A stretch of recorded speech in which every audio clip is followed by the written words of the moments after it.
Sa mga balitang pambansa, aminado pong Overseas Workers Welfare Administration o OWA na marami pa ring Pilipino ang ayaw umuwi kahit matindi ang tensyon sa gitnang silangan.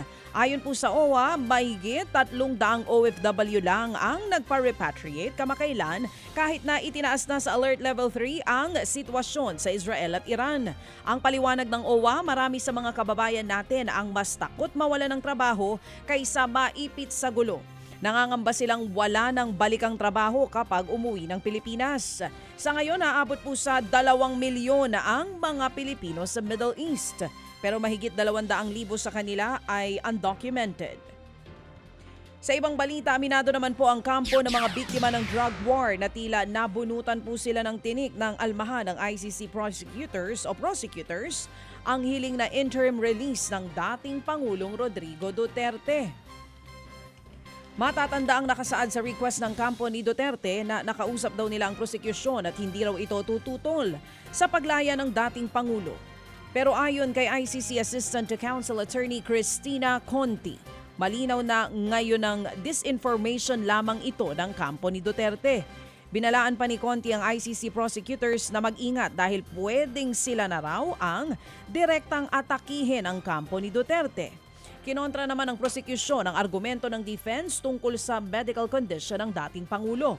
Kaya ang tingin ni Conti, tila hindi raw naniniwala ang ICC prosecutors sa sinasabing mga iniindang sakit ng dating Pangulo. Ang sinasabi ng prosecutor, hindi ito sapat, itong medical condition na ito, para palabasin ka. At hindi ito parang ibig sabihin, aalis ka ng detention center at sabihin na natin pupunta ka ng ospital, hindi mo kailangang nasa labas ka ng detention facility. Kaya ka naming sagutin. Short of saying, hindi kami naniniwala. Yan nga po ang tinig ni ICC Assistant to Counsel, Attorney Cristina Conti. Nilinaw naman po ng infectious disease expert na si Dr. Edsel Salvania na kaya pa ring proteksyonan ng mga bakuna na nasa bansa ang malalang sakit na dulot po ng COVID-19. Ayon kay Dr. Edsel Salvania, gumagana pa rin ang mga bakuna na itinurok noon para labanan ng posibleng severe infections ng COVID. Sinabi po nila yan kasunod ng pagkalat ng Nimbus variant ng COVID na galing sa 2 klase ng Omicron variant.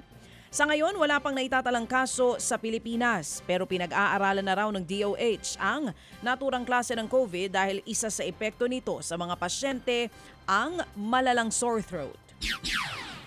Sinasabi ng mga tao na parang compared dun sa ibang COVID infections ko, parang masama to dahil ang sakit ng throat. Sa ngayon, pinag-aaralan ito ng mabuti, pero sa ngayon kailangan po natin yung tinatawag na systematic na pag-aaral para masabi talaga natin.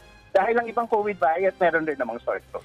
Yan nga po ang tinig ni infectious disease expert Dr. Edsel Salvania.